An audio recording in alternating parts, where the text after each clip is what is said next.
Bonjour à tous, eh bien, je suis très heureux de vous retrouver pour ce cours de jardinage en direct sur le thème les petits fruits, culture et multiplication. Alors vous voyez, c'était un peu la première, donc on a eu quelques minutes de retard, le temps de caler un peu les réseaux, les connexions, mais voilà, on est en direct, voilà, donc c'est parti. Alors, on va s'intéresser aux petits fruits cet après-midi, et moi je me pose une question tout de suite d'entrée. Pourquoi cultiver et planter des petits fruits chez soi? Alors, la première chose qu'il faut savoir, c'est que généralement, les petits fruits, ce sont des plantes qui sont bien souvent faciles de culture. Moi, je prends toujours l'exemple des framboisières. Quand vous vous promenez en forêt en Lorraine, bien souvent, vous avez dans les sous-bois des framboisières et personne ne les entretient et pourtant, on peut manger quelques bonnes framboises en passant dans le chemin. Donc ça veut dire que le sol, généralement argilo-calcaire pour les petits fruits, ça leur plaît bien. Et du coup, votre sol de votre jardin, il est bien adapté pour ces petits fruits. Hein, c'est la première chose. Et puis, quand on parle de sol, on parle de typicité du fruit. Hein, la particularité des fruits dans leur ensemble, c'est que le sol étant très important, c'est lui qui va aussi donner le goût du fruit, en fait, ce qu'on appelle le terroir du fruit. Et moi, je prends toujours l'exemple, par exemple, des cépages, des vignobles, où eh bien, les vins ont une particularité par rapport au sol, s'il est argilo-calcaire, caillouteux ou limoneux. Alors, les cassis, groseilles ou framboises, c'est des plantes qui produisent énormément de fruits, en grosse quantité. Ça, c'est un deuxième intérêt. On n'a pas besoin d'avoir un grand jardin pour avoir une grosse production. Quelques pieds suffisent souvent pour avoir des productions tout à fait honorables. Et ces productions, elles vont pouvoir être utilisées sur place, transformées sur place par vos soins. On prend l'exemple tout simplement des glaces, des sorbets, des gâteaux, des confitures, et puis même les consommer en frais directement après la récolte. Un point particulier au niveau de la santé. Ça, c'est important parce que les plantes nous apportent beaucoup de choses. Particulièrement les fruits rouges, on va être sur quoi? On va être sur les antioxydants. Les antioxydants, c'est intéressant pour lutter contre le vieillissement des cellules. Donc, c'est vrai que notre corps a besoin de régénérer nos cellules et leur donner un petit coup de pouce avec des antioxydants, c'est pas mal. Deuxième point important, la vitamine C. Alors, on le trouve souvent dans les agrumes, dans les kiwis, mais aussi dans d'autres légumes, hein, pas forcément que les fruits. Hein. Eh bien, la vitamine C est présente en quantité importante aussi dans les fruits rouges. Et puis, dernier point important, on a réussi à trouver aussi du potassium dans les petits fruits rouges. Alors, le potassium, il est très important pour lutter contre la fatigue, l'hypertension, le stress. Et vous voyez que dans ces périodes un peu compliquées de crise sanitaire, le stress, il est assez présent. Et du coup, consommer beaucoup de petits fruits de son jardin, eh ben, c'est une petite aide pour lutter contre ces méfaits du quotidien. Et puis, dernier point qui est, à mon avis, qui semble le plus important, c'est produire local pour consommer local. Pourquoi? On voit souvent des petits fruits dans les supermarchés tout au long de l'année. Déjà, c'est un prix extrêmement important. Le prix au kilo de ces petits fruits, il est extrêmement prohibitif, tout simplement pourquoi? Parce que ce sont des fruits qui sont souvent ramassés à la main. Il y a peu de machines qui ramassent des framboises mécaniquement. La framboise est un fruit extrêmement fragile. Donc, le prix est extrêmement prohibitif. Et souvent, on est à contre-saison. J'ai toujours vu, des fois, dans des étals de supermarché, au moment de Noël, des petits fruits rouges, myrtilles, framboises. Forcément, vous êtes à contre-saison. Et puis en plus, ce sont des petits fruits qui viennent du bout du monde. Donc le bilan carbone, il n'est pas fameux du tout. Donc si vous voulez avoir un geste un petit peu écolo, on va essayer d'enlever ces fruits à contre-saison de la table de nos fêtes de fin d'année et mettre plutôt des fruits de saison. Voilà, donc du coup, on va commencer de vous présenter les outils, parce qu'avant de les tailler, avant de les multiplier, un petit focus sur notre outillage. Le premier outil que tous les jardiniers auront besoin pour effectivement entretenir les petits fruits, c'est le sécateur. L'outil classique, basique du jardinier. Un bon sécateur en métal, ça c'est quand même bien. Il faut qu'il soit costaud, il faut qu'il résiste. Et puis la première chose, on va s'intéresser à l'entretien. Avant d'aller tailler nos petits fruits, on va regarder comment on affûte un sécateur. Alors tout simplement, on va prendre, vous avez besoin d'une pierre aiguisée. Alors moi je vous conseille une petite pierre aiguisée. Il n'est pas utile si vous voulez d'avoir des grosses pierres aiguisées, puisque qui dit grosse pierre aiguisée dit gros outils. Là j'ai un petit sécateur, taille classique, donc je prends une petite pierre aiguisée, je la pose un peu en biais et on va s'intéresser à n'aiguiser que la partie au bout de mon doigt. C'est-à-dire que ça s'appelle le fil du sécateur. Il n'est pas utile d'aiguiser toute cette partie, ça ne sert à rien. Donc on pose de façon un peu anguleuse la petite pierre, voilà, on l'angle un peu, et on fait des mouvements rotatifs, et on va de gauche à droite jusqu'au bout du fil du sécateur pour aiguiser. Alors ce geste, vaut mieux le faire effectivement en tournant. Ça nous donne un rendu de la coupe qui est homogène sur l'ensemble du fil du sécateur. Et si je retourne mon sécateur, de l'autre côté, vous avez une partie plate. Alors cette partie plate, elle ne s'aiguise pas. Simplement, on va nous donner 1, 2, 3 coups de pierre aiguisée, simplement pour enlever la limaille. Alors ce sécateur, ça s'appelle un sécateur à enclume. Ce sécateur à enclume, vous voyez, il y a une partie mobile, c'est celle-ci, et souvent il y a une partie qui est fixe. Et donc cette partie qui est fixe, elle ne s'aiguise jamais. Il n'est pas utile d'aiguiser l'autre partie, ça ne sert à rien. Et en plus, vous pouvez créer un petit vide entre les deux morceaux du sécateur. Donc quand vous allez tailler, des fois, la branche va se coincer dedans, signe que, bien évidemment, il y a un petit trou entre les deux parties. Premier outil. Le deuxième outil que vous allez avoir besoin pour tailler des branches plus importantes, eh bien, ça s'appelle un sécateur à bras. Vous voyez que le modèle il est plus gros. L'intérêt, c'est que vous allez démultiplier votre force quand vous allez couper. Donc, il n'y a pas besoin d'avoir des gros biceps pour tailler, des gros muscles pour tailler les branches. Et puis, l'autre intérêt, vous voyez ici, le diamètre de coupe, il est extrêmement important. Ça veut dire quoi? Ça veut dire que vous allez tailler des grosses branches, par exemple de mûres sans épines, de groseilliers. Bon, le framboisier, c'est un peu plus petit, donc ça ira. Mais ce qui est intéressant aussi, vous n'aurez pas besoin de vous baisser, puisque vous voyez qu'il a des grands manches. Donc vous pouvez tailler debout, sans vous baisser, et vous faire mal au dos. Donc le sécateur à bras s'aiguise de la même manière que le sécateur classique que je viens de vous présenter. Et le dernier outil des jardiniers. J'ai une question, est-ce qu'il faut mettre de l'eau sur la pierre? Alors, la question, est-ce qu'il faut mettre de l'eau sur la pierre? Généralement, c'est indiqué sur le mode d'emploi de la pierre. Moi, je vous conseille des pierres sèches. Au moins, vous n'avez pas à vous poser la question s'il faut mettre de l'eau ou de l'huile, bien souvent. Mais si, effectivement, sur le mode d'emploi, c'est marqué pierre à eau, bien évidemment, on met de l'eau ou de l'huile. Mais bien souvent, la quasi-totalité des petites pierres comme ça sont des pierres sèches. Voilà. Donc, dernier outil du jardinier, la scie d'arboriculteur. Et là, c'est un modèle qui ne se plie pas. Il existe des modèles de scie d'arboriculteur qui se plient. Là, ça va être intéressant pour couper les vieilles branches de groseilliers, de cassis, de casseille, parce que là, on est sur du vrai bois. On n'est pas sur des baguettes de bois creux, donc éventuellement on en a besoin. Voilà.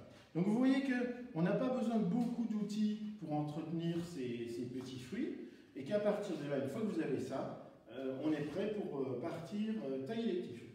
Alors, avant tout ça, on va s'intéresser à un petit rappel de certains petits fruits. On va replacer les petits fruits dans leur contexte. Il y en a que vous connaissez, forcément, c'est des classiques. Hein. Par exemple, je prends les cassis. Hein. Cassis. Alors moi, je vais m'attacher aussi à vous donner des conseils sur les variétés locales qui pourraient être intéressantes à planter dans votre jardin. Alors, cassis noir de Bourgogne, il est très typique, il a un goût bien prononcé, donc il n'y a pas de souci, il vaut mieux celui-ci, même si maintenant on a d'autres variétés. On a par exemple la groseille à maquereau. Alors la groseille à maquereau, les grands-parents connaissaient beaucoup parce qu'ils aimaient bien ça. C'est un petit fruit un peu ancien, groseille à maquereau. Ici vous avez les framboises et je vais m'intéresser à celle-ci, la framboise jaune sucrée de Metz. C'est une variété locale, hein, de Metz. Et moi, ce que je vous conseille, c'est que cette framboise jaune, c'est comme un bonbon. Souvent, les enfants, les framboises rouges, ils n'aiment pas trop, c'est acide, ça pique, voilà. Et si on va consommer cette framboise jaune, ben c'est tout doux. Alors non seulement c'est tout doux, et ce qui est très intéressant, c'est que le cerveau, généralement, associe la couleur aux fruits. Donc quand on voit une framboise, on la mange, on sait que c'est une framboise parce que ça a le goût et la couleur de la framboise. Du coup, là on a une framboise qui n'est pas de couleur rouge mais de couleur jaune, et là ça perturbe le cerveau.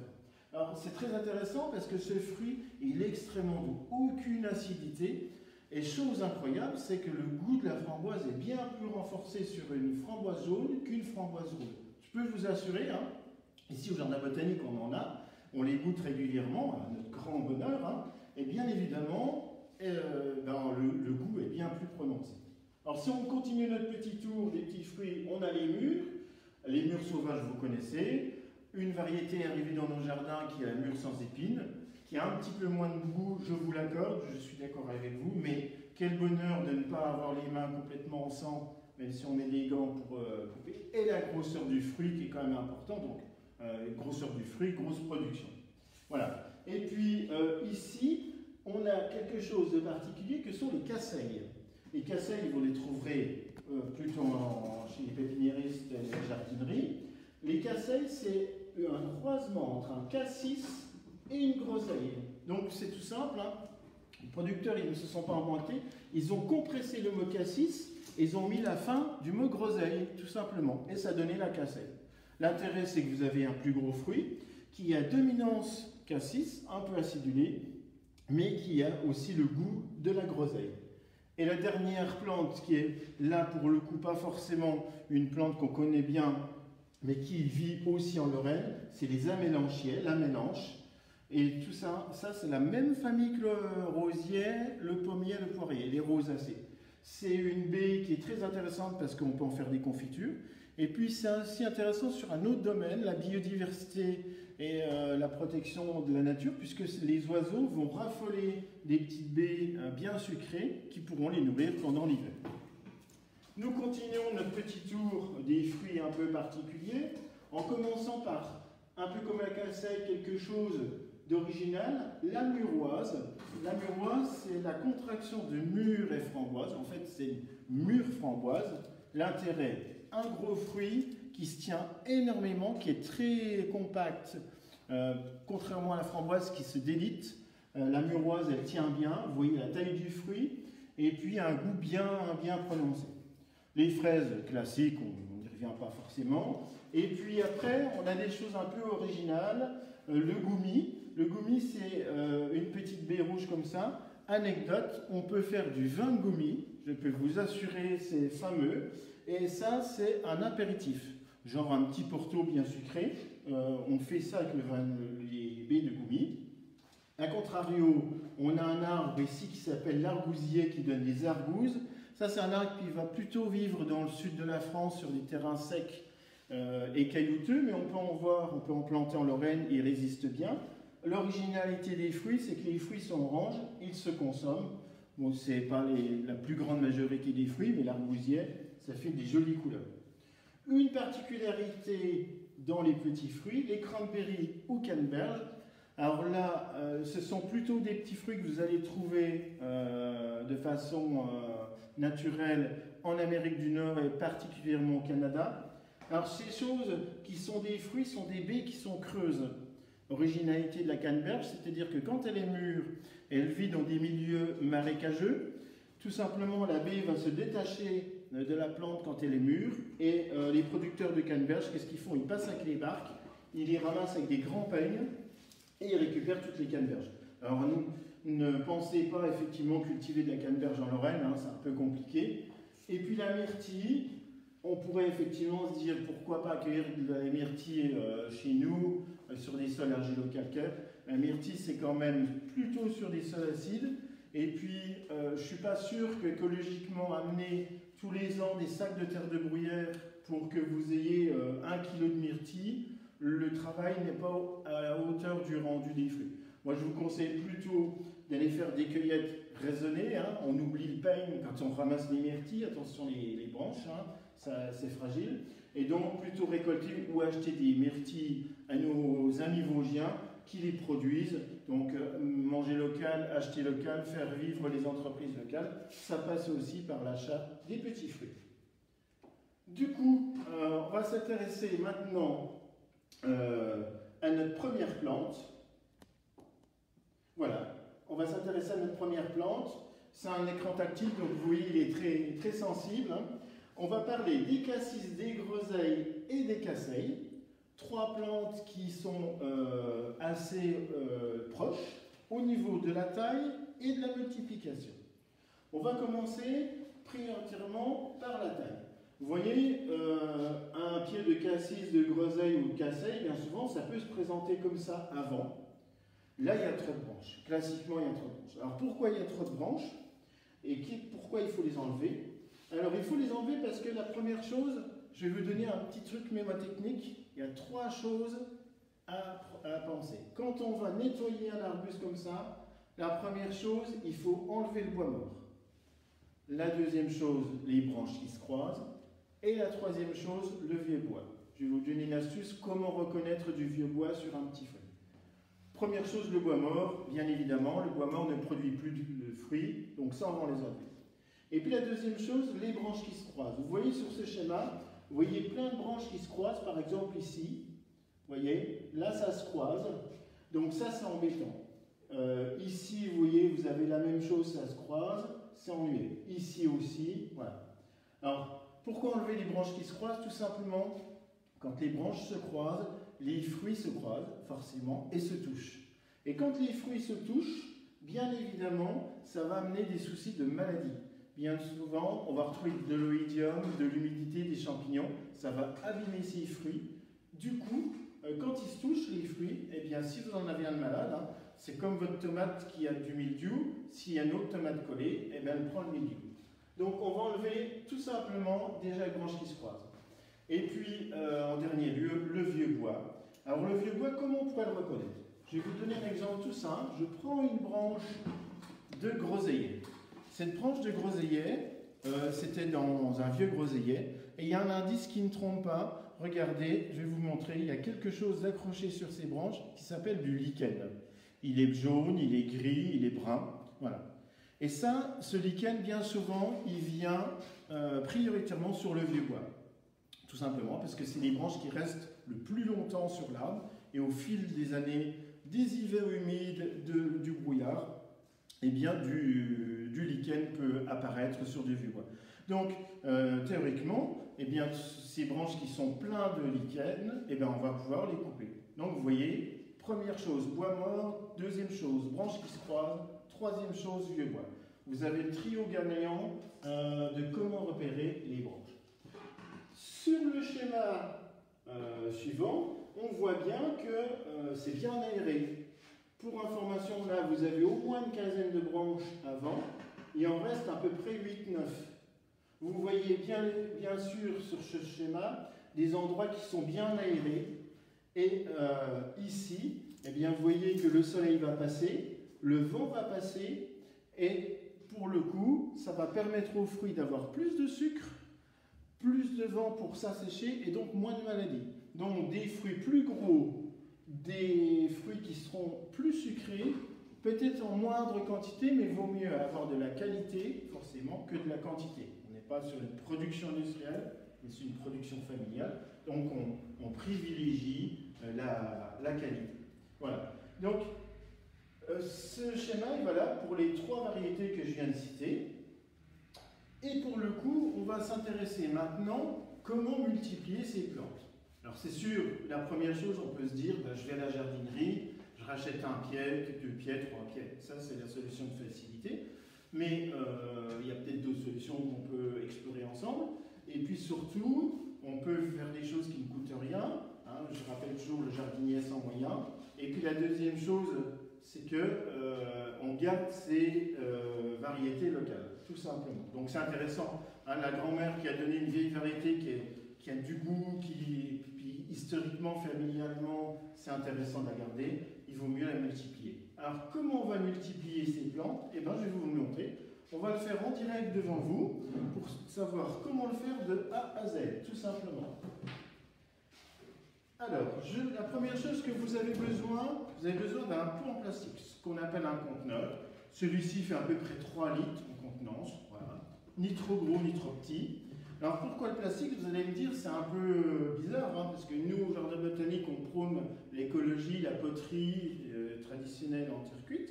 Tout simplement, ce pot, vous allez l'enterrer dans votre jardin et le laisser entre 1 et 2 ans en pleine terre. Ça veut dire quoi? Ça veut dire que ce pot, il va passer l'hiver dehors quand ça va geler. Et pour le coup, le gel va détruire le pot en poterie et le rendre tout cassant et dangereux parce qu'après, vous avez des petites lamelles de poterie. Les jardiniers qui ont enterré des pots le savent bien, il est effeuillé complètement et c'est très dangereux. Donc un pot en plastique. Et puis vous avez besoin de 2 autres ingrédients. On va faire un petit peu de place pour la recette de cuisine. Voilà. Vous avez besoin de terreau.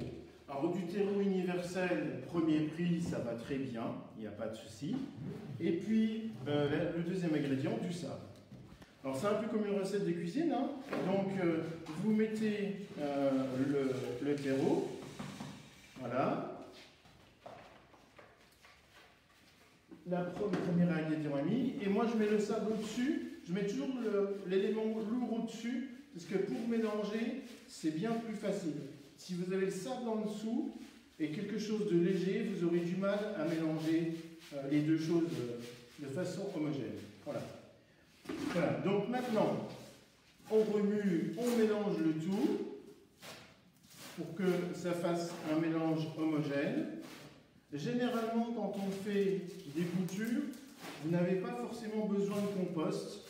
Vous avez besoin d'un drainant qui est le sable et d'un élément qui retient l'eau, qui est le terreau.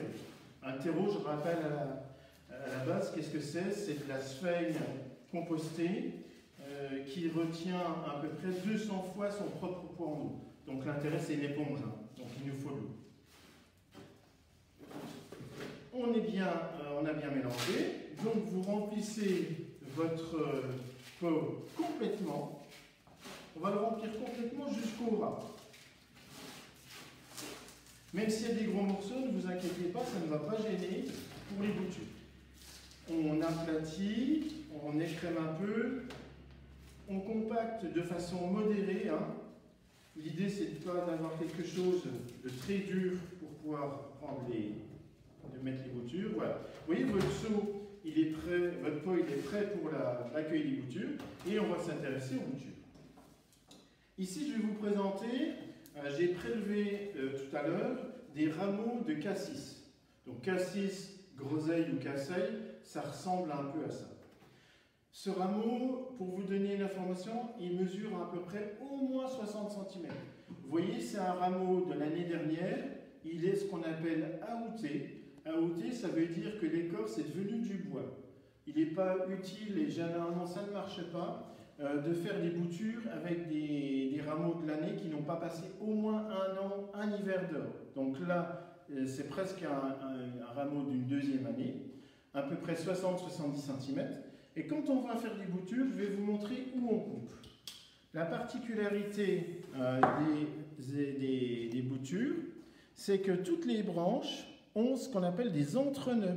Vous voyez, j'en ai un là. Je vais vous en montrer un qui est peut-être plus facile à voir, celui-ci.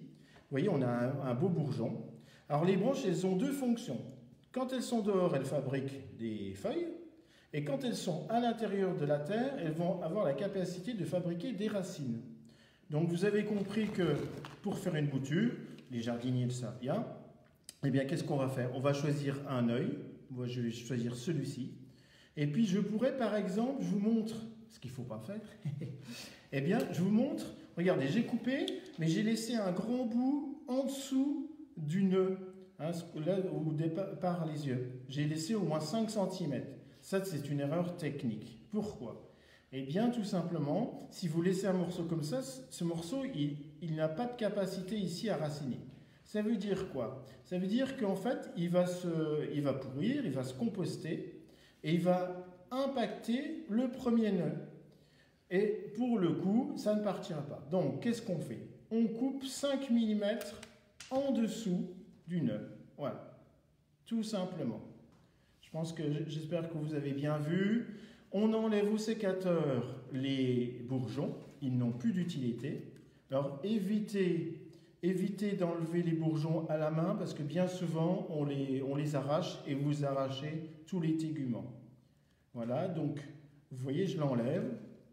Voilà, j'en enlève encore un. Voilà, et j'en enlève encore un. Et encore un. J'en ai enlevé au moins 4-5. Pourquoi? Parce que toute cette partie, je vais l'enterrer. Parce que si la plante a la capacité de raciner ici, si par malheur, si j'ai pas de chance et que la racine ne part pas, peut-être que j'aurai la chance que la racine parte d'ici, d'ici ou d'ici, et là. Donc vous multipliez vos chances que la bouture s'enracine. Je pourrais très bien ne mettre que ça en terre. Ça veut dire que vous avez une seule chance, hein, pas deux. Donc pour le coup, moi je vais enterrer ma bouture sur au moins 4 entre-nœuds, au moins. Donc je prends mon pot, je prends ma bouture, et puis bien souvent, on pourrait se dire, la bouture, qu'est-ce que je fais? Ben, je la plante, hein, c'est normal, on vous demande de planter. Donc je la plante, voilà. Et puis là, vous avez fait une bêtise. Et oui, on ne peut pas tout savoir, hein. C'est pour ça qu'on est là cet après-midi. En fait, qu'est-ce qu'il faut faire?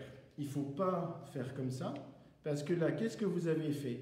Là, ça va, j'ai été gentiment, mais si le sol est dur et qu'il y a des cailloux, en fait, vous avez déchiré tous les téguments, toute la partie qui était prête, qui était toute fraîche coupée, qui était prête à raciner. Vous avez déchiré toute l'écorce, toute la peau, et là, eh bien, c'est une zone d'accès de maladie. Donc, en fait, qu'est-ce qu'il faut faire? On a 2 mains, de toute façon. Et les jardiniers s'en servent souvent. Eh bien, hop, je fais un trou, je pousse la terre, je pose ma bouture jusqu'au fond, simplement poser, hein, vous voyez, je ne l'enfonce pas. Je la tiens, je remets ma terre et je serre. C'est ce qu'on appelle borner une plante, c'est-à-dire que je compacte la terre tout autour. Voilà. Donc on peut faire la même chose avec une deuxième bouture. Voilà. Hop, j'enlève mes bourgeons. Voilà.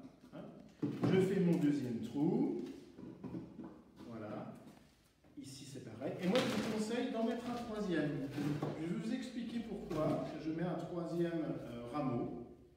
Voilà, je mets mon troisième rameau. Généralement, je les mets en triangle et un peu inclinés, vous voyez. Pourquoi? Parce que c'est le port naturel du cassissier, du groseillier.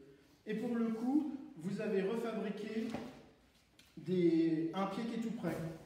Donc là, quand vous allez l'enlever et le remettre dans votre jardin, eh bien, il aura déjà le port d'un vrai groseillier. Ce pot, vous allez l'enterrer dans le jardin, l'arroser abondamment et le laisser au moins 1 an, voire 1 an et demi.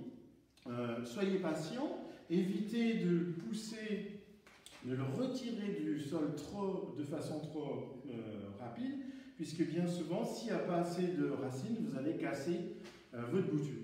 Et puis ce pot, vous allez pouvoir le remettre dans le jardin comme ça, et ça refait tout de suite un pied tout prêt, avec une bonne forme de plante. Voilà. Donc, nous avons vu la multiplication des groseilles, des casseilles et des cassis. Donc, la bouture, c'est quand même ce qui marche le mieux pour ce genre de plantes. Vous verrez que sur les autres petits fruits, la bouture, ce n'est pas forcément recommandé, tout simplement. On va mettre de côté cette chose pour passer au fruit suivant, qui est le groseillier à macro. Alors, le groseillier à macro, il a la particularité d'être, j'allais dire, bourré d'épines. Si vous en avez un à la maison, vous savez très bien comme moi, c'est des épines qui sont cassantes, qui sont un peu dangereuses. Donc la première chose, on met des gants quand on intervient sur un groseillier à macro. Vous voyez que le groseillier à macro, il n'a pas forcément le port visuel d'un groseillier classique, c'est plutôt un buisson qui est un peu tordu dans tous les sens. Et forcément, ça va impacter sur la taille qu'on va lui faire. Le port naturel d'un groseillier à macro, c'est un buisson. Donc là, on va être plus indulgent sur la taille. On va simplement essayer de l'aérer.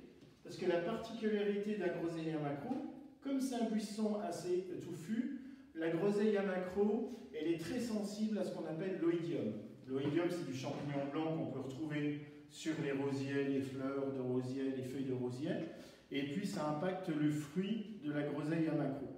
Alors, forcément, pour éviter ça, la première chose, c'est un peu la même théorie que pour les autres petits fruits. Qu'est-ce qu'on va faire? On va eh bien, s'attacher à l'aérer. Vous voyez, je vais déjà enlever les branches qui vont vers le sol. Pourquoi?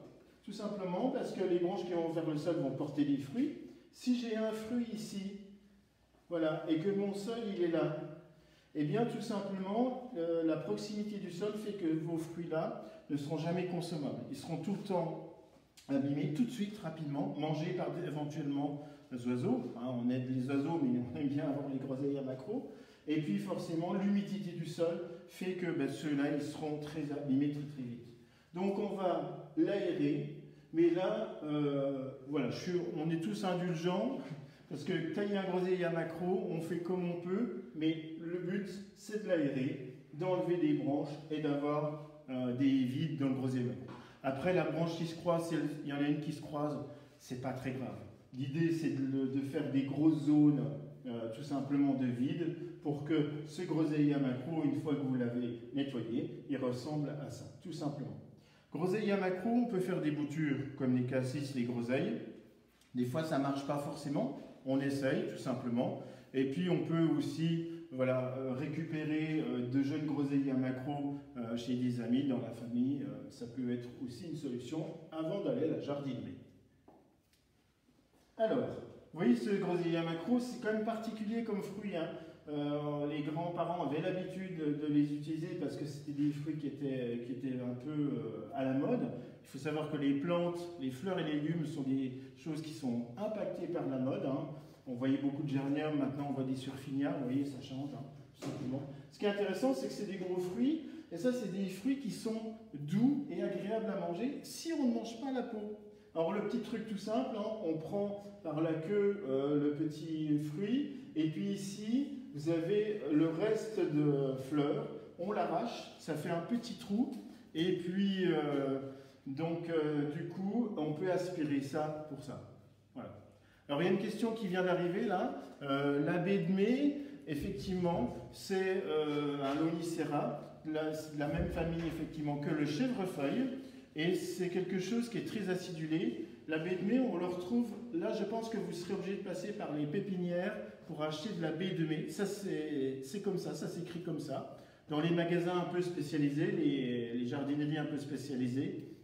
Et la baie de mai, effectivement, c'est quelque chose qui est un peu particulier. Voilà, pour répondre à la question qui vient d'arriver. Voilà, donc nos chères groseilles à macro, on les laisse de côté et on poursuit par le framboisier. Alors, grand classique des petits fruits, les framboisiers. Deux cas de figure, framboisier non remontant et framboisier remontant. Alors, ce qu'il faut savoir sur le framboisier remontant, déjà, qu'est-ce que ça veut dire un framboisier remontant? Eh bien, c'est comme les fraises, et vous avez des fraises remontantes. Un framboisier remontant, il va produire 2 fois dans l'année. Une fois, généralement, petite production au mois de juin-juillet.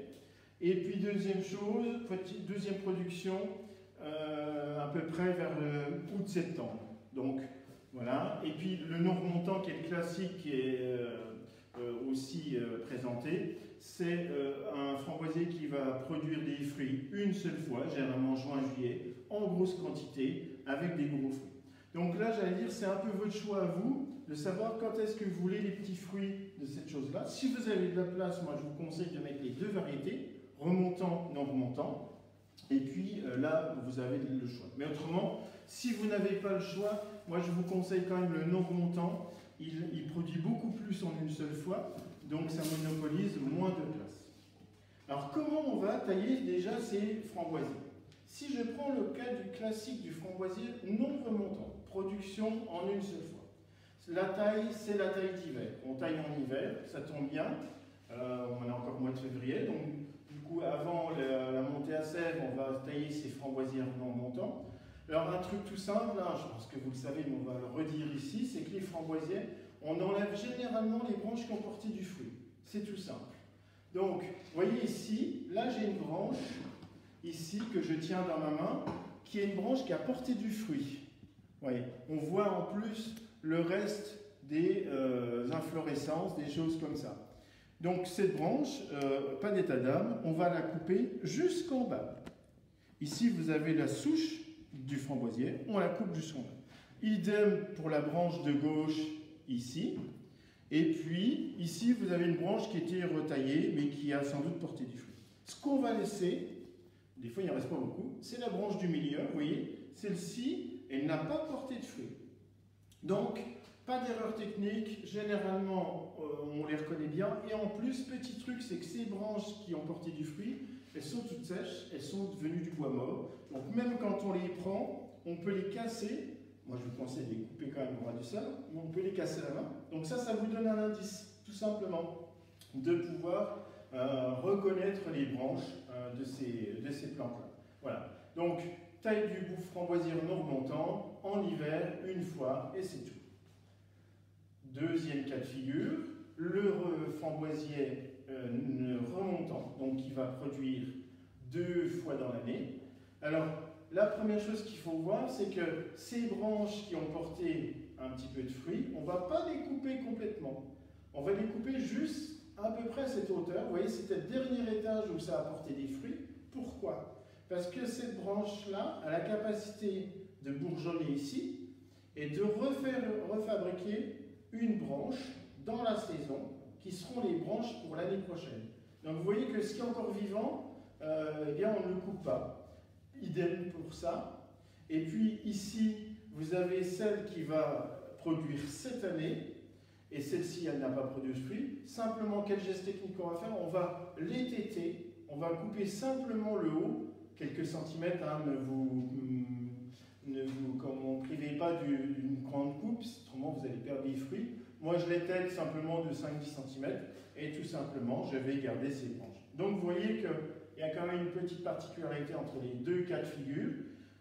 Toujours est-il que de toute façon ce qui est mort au-dessus n'apportera plus de fruits. Voilà. Alors, détail important, vous voyez sur ce schéma, ce qui est important sur quelle que soit la variété de framboisiers, moi je vous conseille de couper bien à ras les framboisiers. Bien souvent on voit dans les jardins des gens qui coupent les framboisiers et ils laissent ce qu'on appelle des tocs à peu près de 10-20 cm. Déjà c'est inesthétique et en plus bien souvent ça peut amener des maladies. L'oïdium reste dans ces morceaux, dans ces boutures, dans ces pieds de framboisier. Et donc on va éviter la propagation de ces maladies. Donc on fait du jardinage propre, on taille correctement de bonne façon.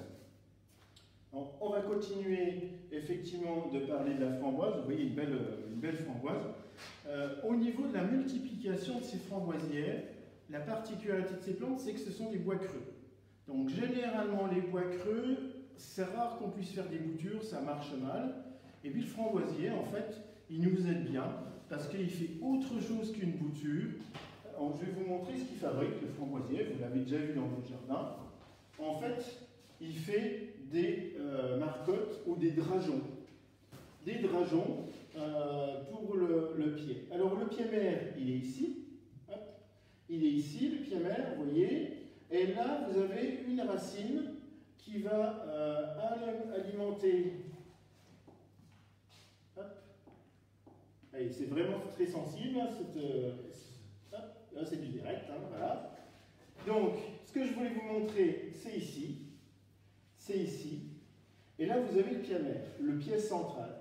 Le pied central va émettre une racine, la racine va donner un bourgeon qui va donner une plante, c'est ce qu'on appelle un drageon. Les marcottes, ça peut être une plante, une branche qu'on va pousser et qui va repousser, tout simplement. Alors, une question vient d'arriver. La période des tailles de framboisier, effectivement, c'est une bonne chose, une bonne question. Généralement, c'est quand ça a donné du fruit. Voilà. Donc, les non remontants, juin, juillet, ça a donné du fruit. Et bien, on taille après. Et la taille en hiver est aussi importante. Donc, après production de fruits et en hiver pour les framboisiers. Donc, ces framboisiers, eh bien, ça, c'est tout simplement des jeunes framboisiers que vous allez pouvoir récupérer et remettre, si je puis dire, dans le rang. Puisque ce qui est très intéressant, c'est qu'en fait, c'est le même pied qui s'est dédoublé, donc vous gardez la même variété, c'est très intéressant. Et la deuxième chose qui est intéressante, c'est quand on en a beaucoup, eh bien moi je vous conseille de faire des échanges avec vos voisins, s'ils ont un jardin, de variétés. Parce que souvent les voisins n'ont pas la même variété de framboises que vous, ils n'ont pas forcément la framboise jaune, que je vous conseille absolument de planter dans votre jardin. Et pour le coup, vous pouvez échanger, faire du troc, tailler un peu la bavette avec le voisin, ça fait du bien, et échanger des conseils de jardinage. Donc ces plantes, vous allez les récupérer, on va donner simplement un coup de bêche sur la racine, essayez de récupérer quand même le maximum de racines en dessous. Moi je vous déconseille quand même de tirer dessus à la main, on voit souvent on tire dessus, et puis forcément la souche elle casse et on a perdu un drageon de framboisier, tout simplement. Donc vous récupérez ça, vous pouvez directement les remettre dans le rang de framboisier ou recréer un nouveau rang pour renouveler votre production de framboisier et supprimer ces framboisiers qui sont de toute façon voués à disparaître. Hein, on le voit très bien, les vieux framboisiers, quand c'est une vieille souche comme ça, vous tirez dessus et tout part avec, tout simplement. Une question, est-ce qu'on peut les couper à ras, les framboisiers, dès maintenant? Alors, les framboisiers, les couper à ras, ça dépend ce que vous voulez faire. Les non remontants, généralement on peut les recouper, ça peut se faire, sauf que en fait vous n'allez pas avoir de production cette année. C'est-à-dire que effectivement c'est des fois de temps en temps une bonne opération pour renouveler tous les framboisiers. Vous voyez, vous avez des framboisiers qui sont un peu en friche, un peu ensauvagés de partout. Eh bien ne vous embêtez pas, vous taillez tout, ce qui repoussera, repoussera. Et puis ça reculera de toute façon un peu la production. Mais l'intérêt c'est que vous remettez à zéro si vous voulez vos plantes. Et là vous avez une grosse production de drageons puisque vous avez tout coupé. Ça permet aussi d'enlever toutes les parties mortes. Alors un point qu'on n'a pas abordé sur les petits fruits, c'est le paillage de tous ces petits fruits.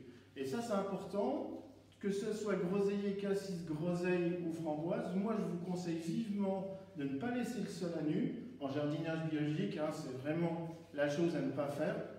Alors, avec quoi on va pailler? Tout simplement avec de la paille qu'on peut récupérer. Les déchets de tonte peuvent aller très bien.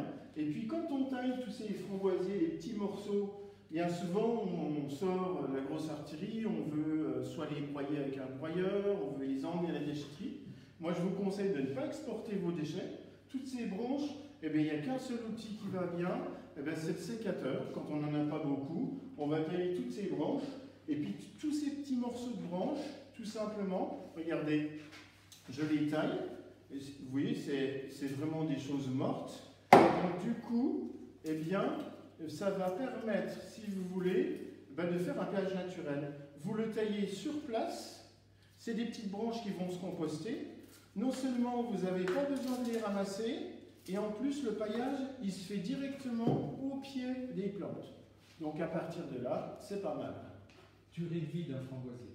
Alors, la durée de vie d'un framboisier, j'allais dire c'est 4-5 ans, ça me paraît une bonne mesure. De toute façon, le framboisier, il va vous indiquer tout de suite quand il va mourir, puisqu'il va devenir du vieux bois. Donc maximum 4-5 ans. Et est-ce qu'on doit faire une rotation de culture pour les petits fruits? Alors la rotation de culture pour les petits fruits, elle peut se faire, moi je vous conseille plutôt pour les framboisiers. Pourquoi? Parce que les framboisiers, vous voyez, ils sortent du rang. Donc ça vous donne tout de suite l'idée ici d'enlever de la vieille souche, de remettre du compost, de retravailler votre sol et de laisser reposer votre sol, ce qu'on appelle une jachère. Par contre, pour ce qui est groseillier, framboisier, cassis, ce sont des petits arbustes. Donc je pense qu'une fois que la durée de vie d'un groseillier est finie, effectivement, on conseille de ne jamais remettre un petit fruit par le même petit fruit, parce que ça consomme les mêmes éléments fertilisants. Après, on n'est pas plus surréaliste que le roi, c'est-à-dire que si vous avez une petite parcelle et que vos cassis ils sont là, voilà. L'idée, c'est de bien composter, de renourrir le sol pour qu'on puisse effectivement remettre les mêmes plantes et à partir de là, effectivement, avoir un sol qui est effectivement bien composté. Une plante, avant de terminer, qu'on n'a pas parlé, on va parler d'une plante qui est la mûre. Alors la mûre, tout le monde la connaît, c'est la mûre sans épines. Vous avez la mûre sauvage, bien évidemment, qui est très intéressante, mais qui a beaucoup d'épines. Et dans nos jardins est arrivée il y a quelques années la mûre sans épines. Alors si vous avez un peu de place, quand même, moi je vous conseille de mettre un pied de mûre sans épines, parce que ceux qui en ont, ils savent très bien, c'est une production impressionnante. Hein. La deuxième chose, c'est que c'est des plantes qui peuvent se palisser bien particulièrement. Donc, on n'a pas besoin de place, si vous voulez, pour accueillir un roncier sans épines. Hein. Ça peut paraître paradoxal parce qu'on voit bien le mûrier sauvage qui est énorme, qui est voilà. Mais vous pouvez le conduire comme des framboisiers, c'est-à-dire que ces grandes branches, eh bien, vous pouvez les palisser sur un fil. C'est-à-dire que contre un mur, vous mettez des fils et vous pouvez palisser de toute façon cette branche de mur sur le sol. Alors, je vais prendre mon sécateur. Ce qu'on va faire effectivement, c'est que, vous voyez, on va couper. Voilà, donc ça, il faut recouper. C'est des branches, je précise, qui n'ont pas porté de fruits. Donc vous voyez, je les ai simplement effeuillées. Les branches sèches d'un mûrier, c'est comme un framboisier, ça donne du vieux bois, on coupe à tout simplement. Et la particularité du roncier, qu'il soit sauvage ou cultivé, c'est qu'il a la particularité, une fois que la branche se touche, quand elle touche le sol, elle va faire un drageon, une marcotte naturelle. Vous voyez, regardez, là j'en ai prélevé un, forcément je l'ai détaché du pied mère, et cette petite branche, qui était en fait le bout de la branche, hein, eh bien tout simplement, ça a mis des racines. Donc la meilleure façon, si vous voulez, de multiplier le roncier sans épines, la mûre sans épines, eh bien, c'est forcément de laisser le port naturel de la branche, vous voyez, qui va toucher le sol et qui va s'enraciner. On peut imaginer, regardez, je vais faire un peu de place, on peut imaginer qu'ici j'ai mon sol, et puis là, vous voyez, regardez, hop, la branche, ça c'est le port naturel d'un mûrier sans épines. On le voit tous à la maison, le mûrier sans épines. Et pour le coup, effectivement, la branche qui touche le sol devient une branche qui s'enracine. C'est la particularité du mûrier. Donc, la méthode de multiplication presque la meilleure. Moi, je vous conseille de laisser quelques branches en port naturel pour la multiplication, de retailler les autres, de bien les palisser, et à partir de là, vous aurez une conduite à peu près honorable des mûriers. Hein, le mûrier, on ne peut pas faire de division de souche, on ne peut pas faire de bouture, c'est du bois creux, donc on laisse la nature faire. Vous voyez, le port naturel d'un roncier sauvage et d'un mûrier sans épines, c'est un port retombant. Donc on sélectionne quelques branches et pour le reste on les taille pour avoir une belle production. Et voilà, écoutez, j'ai été très heureux de partager ce moment avec vous. J'espère que je vous ai donné plein de petits trucs, plein de petits conseils. Alors la suite, parce que c'est pas fini, vous l'avez vu tout à l'heure, eh bien on a une prochaine séance. Prochaine séance, c'est une animation famille-enfant, à partir de 6 ans, les enfants. Alors, on vous conseille de nous rejoindre le lundi 22 février à 14h30 précise sur le thème le secret des plantes carnivores. Alors, on vous expliquera tous les secrets de la plante carnivore, comment les entretenir, les conduire, et à partir de là, vous pourrez éventuellement en accueillir chez vous. Donc, on vous espère nombreux sur cette prochaine réunion. Dernière question, où trouver des bons framboisiers jaunes? Alors, où trouver des bons framboisiers jaunes? Alors, moi, je vais vous donner une adresse qui est un peu incontournable sur la région Lorraine. C'est un pépiniériste. C'est les pépiniers Rougieux. Ils vont être contents parce que je les cite, mais ils les méritent parce que c'est quelque chose qui sont importants. Pépinier Rougieux à Lanfroicourt. Lanfroicourt, c'est à côté de Nomny. Vous tapez Pépinier Rougieux sur Internet, vous trouvez leur site. C'est un pépiniériste qui est spécialisé dans les fruitiers et les petits fruits. Là, vous allez pouvoir avoir effectivement une bonne adresse. Pourcentage de sable et de terreau? Alors, le pourcentage de sable et de terreau, c'est très simple, c'est 50-50, moitié-moitié. Voilà, vous mélangez à part égale la terre et le sable, et le mélange est bien, et on ne rajoute rien d'autre, tout simplement. Voilà, bah écoutez, j'espère avoir répondu à toutes vos questions. N'hésitez pas à nous rejoindre la prochaine fois, et les prochains cours de jardinage, effectivement, il y en aura un autre. Vous verrez tout est mis sur le site du Jardin Botanique, la page Facebook, voilà, suivez nos actualités en ayant l'honneur de vous retrouver. À bientôt. Je vous dis au revoir et bonne